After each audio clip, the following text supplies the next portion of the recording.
Hey guys, how's it going? I got another knife review for you tonight. This is going to be a review on a brand new, newly released Spyderco folding knife. It's kind of a surprise release, at least for me, from Spyderco. I haven't seen anything about this knife prior to it actually, prior to actually seeing it on a website for purchase.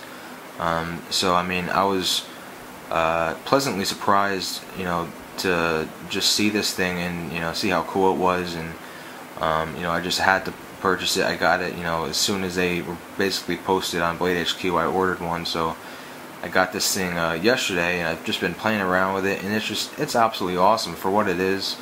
I'm very, very pleased with it, and it's going to be one of my favorite EDC knives, I think of all time, pretty much. So without further ado, I'm sure you know, obviously by the title, this is the Spyderco Pingo. This is a slip-it folder. So I mean, this is a knife that's designed mainly for the European market, specifically for the Denmark knife community, being that Denmark has apparently some pretty sucky knife regulations. UK has some pretty bad regulations. It has to be a non-locking folder, but Denmark, it needs to be a non-locking folder that also needs to be opened with two hands. It can't be a one-hand operation folder, so that's pretty sucky. I believe there has to be a maximum blade length. So this was designed with pretty much the regulations of Denmark in mind. It's actually a collaboration between Jesper Vox and Jens Zanzo, both of Denmark descent, and it is an absolute beautiful knife. I think this is definitely, one of the coolest shaped knives I've seen lately. It's got that awesome, like, sheep's foot style design. It's pretty similar in design and shape to the Spyderco Rock Lobster, which is a Anzo Spyderco collaboration. So you can definitely see some similarities there. But basically, as I said, this is a slip-it, which means it's not locking. So basically, there's no locking mechanism preventing it from closing. So it's just free to close by pushing down on the spine of the blade here. Just making sure you have your hands out of the way, and it'll close. It's basically a two-stage operation, where you close it, and about midway it kind of pauses for a minute, just so you can make sure you don't have any fingers between the blade and the handle like a retard that you're gonna slice open. And then it just closes.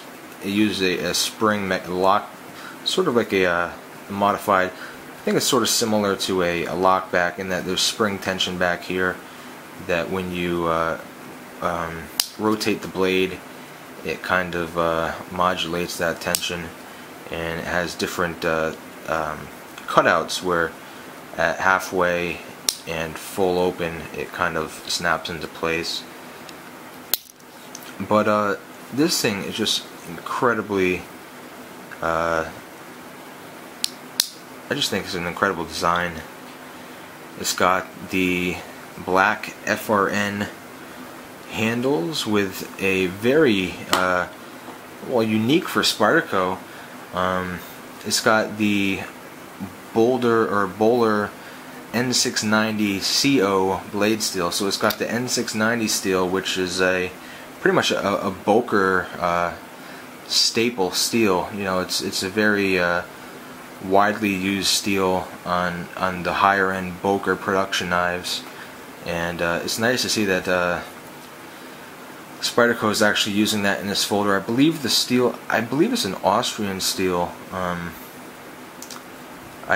I might not be positive on that, but I believe it's a European steel for sure, so that's probably why they decided to use it in this folder, just trying to keep with the overall theme of this knife.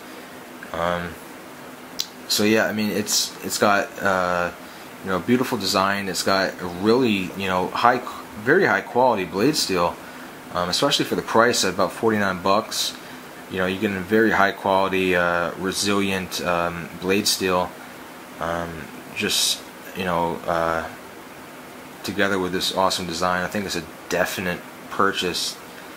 It's just got such a utilitarian shape here with this sheep's foot design and the shape of the handle. It's just got a very, very nice shape for just your everyday carry needs. It's got kind of this spider hole here that's designed not to be useful, pretty much. They don't want it to be actually used as an opening mechanism, because obviously then that would make it a one-hand operation knife, which would make it kind of a moot point for Denmark, since they're not allowed to have one-hand operating knives. But Spyderco, it's a kind of mainstay of the Spyderco lineup. They have to have a hole in the blade, so it's kind of something that is needed to be there. The grind on this blade is pretty sweet. You can see it's kind of got a curve up here. It's just nice, not a full flat. It kind of has this little curve there. I don't know what you'd call it, but it just adds to the overall design and look of the knife. It's really cool. On the back here, you can see this is a Maniago, Italy produced knife. I believe this is my first Spyderco that's been produced at this location. I haven't had any Italy produced Spydercos yet. I have to say it's pretty good quality. The only thing I could say I definitely appreciate and respect the designers of this knife. You got a collaboration between Jens Zanzo and Jesper Vox. They're both some of the most prolific knife designers coming from Europe. But I think that Spyderco really just overdid it with their stampings here. It kind of, especially when it's closed, it's kind of just like right in your face. Vox Zanzo. Kind of wish it was a little bit more subdued. Maybe just printed here, sort of how the steel is printed over here. I don't know. I mean, that's just a minor. That obviously doesn't do anything to detract from the usefulness or the look of the knife. But I mean, that's just me saying. And it's got the wire pocket clip, which is my absolute favorite pocket clip of all time from Spyderco. The knife is really compact and really light. It's got a 5.8 inch overall length. I'll just compare that real quick here to the Spyderco Techno, which I'm sure a lot of you have already. Pretty much exactly the same length. Like, exactly the same length. It's got a pretty similar sized blade. It's 2.35 inches with a little bit shorter cutting edge length because you have this little tract of jimping here. It's got a nice and compact closed length of 3.45 inches. See that next to the Techno, pretty much a little bit longer than the Techno actually in the closed position. And it's got a 1.9 ounce weight, so it's very lightweight.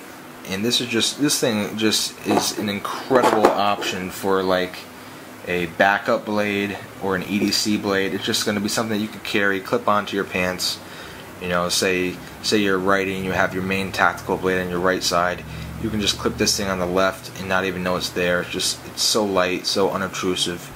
And then if you need to do something that's you don't want to snap out your big utility tactical blade for, this would be an incredible option for that. This is how I'm going to be utilizing this blade, at least for the foreseeable future. And it's kind of strange. Like I said, you have this little track of jimping here on the bottom. You don't have any jimping on the top or anything, because you know, the whole this being a lockback, or not a lockback, a slip it. You don't want to put pressure on the back of the spine because obviously that's just going to close the knife. So they don't want to encourage you to do so. So they don't put jimping up here, and they put jimping down here. I imagine that's because they figure if you're going to put your finger somewhere on the blade, you might as well put it down here to kind of help you prevent from closing it, just to give your finger some traction down here. So I mean, in that use, it's pretty useful, and it actually doesn't do the overall look of the knife any injustice. I think it actually makes it kind of interesting having some jimping down here. So I don't have anything to complain about with that, at least.